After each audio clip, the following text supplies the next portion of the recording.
saxaafadeedu ma lahayn taasna waxay keentay in marxalado kala gedisan ay warbaahinta dalka soo marto 23 sano waxaan ognahay dhibaatadii dalka ka jirtay inteeda badan waxaa dusha loo saaraa warbaahinta waxaa dhaca dagaal warbaahinta si kala gedisan u tabisa waxaa dhaco khilaaf oo madaxda qaranka oo kala warbaahintu si kala gedisan u tabisa taasna waxay marka jahwareer iyo caadiyan ka dhigtay in bulshada Soomaaliyeed ay adapter ku noqoto warbaahinta guud ahaan warbaahinta dalkeena ka jirta marka ninka saxafiga ee Soomaaliga xeerkan muhiimad weyn ayuu u leeyahay sidaan anigu qaba fikirkayga sababtoo ah muhiimaddu u leeyahay waxay tahay 23 sano dadkii dhashay ayaa hadda wariyaal ah ma aysan arkin dawladnimo waxay tahay ma aysan arkin waxa uu xeer iyo nidaam yahay marka taa ayaa marka muhiimadda koowaad ay tahay in xeerkan aan maanta aan ka hadlayno ama aan contribution keena ku darsanayno inuu yahay mid annaga dhan anfacayo marka marxaladaha warbaahinta dalkeena marka intaas kaga gudbo xeerkan wuxuu nidaaminayaa ama hagayaa warbaahinta madaxa banaan iyo midda dawliga marka qof walba muwaadin ah Soomaali ah xeerkan uu anfacayaa hadduu dawlad u shaqeeyo hadduu dawlad u shaqeyn ma ahan marka mid dad gaar ah ama muxuu ahaa hay'ad gaar ah ay wadatee waa mid contribution ah oo annaga haddaan magaca ama magacan wariyanimada aan wadano uu yahay midna anfacayo marka waxaan dhihi lahaa anigu dulduleelo badan ayuu meesha ka saaraya dulduleelo fara badan oo warbaahinta dalkeena maanta lagu tilmaamo in ay ku dhaqmaan ayuu meesha ka saaraya waana mid muhiim ah wixii karaamkeena oo contribution aan ku darno wixii aan isleenahay waxaan caqabad ay keeni kartaa ama dhib ay nagu tahayna aan ka reebno oo intaas oo kaliya waaye waan idin salaamaya waan mahadsantiin waxaa la yidhi saxafigu wuxuu xaq u leeyahay in la siiyo war ama inuu helo war wararka uu u baahan yahay haddii ay jiraan markaas sababo macquul ah oo u diidaya dabcan wararka qaar wariyaashu waxay inta badan aad u xiiseeyaan wararka kulul hot newska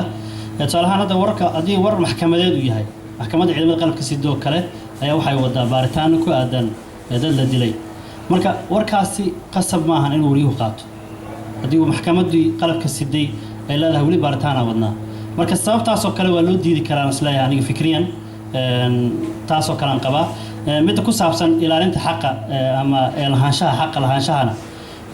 newskan aniga aan leeyahay oo kale oo aan magacayga lagu xusin waxaa qasaba ama ceeb ku noqonaysaa warbaahinta isticmaasha ceeb ku noqonaysaa waxaana la kori karaa maxkamad ayaa la tegi karaa oo dhihi karaa warkaas anaa iska lahaa waxay u qaadatay warbaahintan si qalad ay u qaadatay fikirkayga taasan qabaa aniga waxaan ognahay in saxaafadda Soomaaliyeed ama gabadha ama wiilka wariyaha ah aysan xaquuq ku filan aysan heli jirin waxaan la soconnaa hadday noqoto xarumaha warbaahineed gaarka loo leeyahay hadday noqoto telefishinada oo haatan muddooyinkii dambe dalka ku soo kordhay ma jirto qof shaqaale ah ama saxafiya ama saxafiyada oo ay helo ama hesha xaquuqdii uu lahaa ama ay lahayd taana waxaa ugu wacan maba jiro run ahaantii haddaad dib u fiiriso ama research ku samayso cilmibaaris ku samayso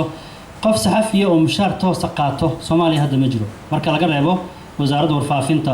oo waliba laftirkeedu bixisa qaar ka mid shaqaalaheed oo bil isku gaarto ama bil isku gaarta marka saxaafadda Soomaaliyeed ama suxufiyiinta Soomaaliyeed way jirtaa arintan xaquuqda ma helaan xaquuq ku filan oo hadday noqon lahayd warbaahinta gaarka loo leeyahay anaga hadda waxaan joognaa idaacado waxaana ka nahay mas'uuliyiin waana ka soo shaqeynay inta badan ma helaan marka saxaafadda xuquuqdii ku filnayd oo uu saxafiga lahaa taana waxaa ugu wacan marka ugu horeysa contract lama galo ninka saxafiga ama gabadha saxafiga markay soo xarun warbaahineed ma jirto heshiis la saxiixo taana hadda waa lagu beenin karaa marka dhibaataduna meeshaas ka bilaabataa marka ugu horeysay waxa la jiray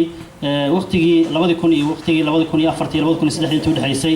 magac shaqo ku bedelasho ajir jirtay taasoo warbaahintu ay ninka wariyaha u qaadan jirtay gabadha wariyaha in codkeeda la maqlo codkeeda in la maqlo oo la dhageysto oo la yiraahdo caana tahay laakiin waqtiyadii dambe wixii ka dambeeyay 2007 2008 ilaa 2012 waxaa jirta waxyaabo gunnaa oo ay wariyaashu helaan taasoo inta badan ay ka keenaan waxa ay iyagu qabtaan oo magacyo gaara loo bixiyey hadday noqon lahayd sharuur iyo hadday noqon lahayd laaluush magacaasoo magaci laaluush ah oo la bedelo la qurxiyey un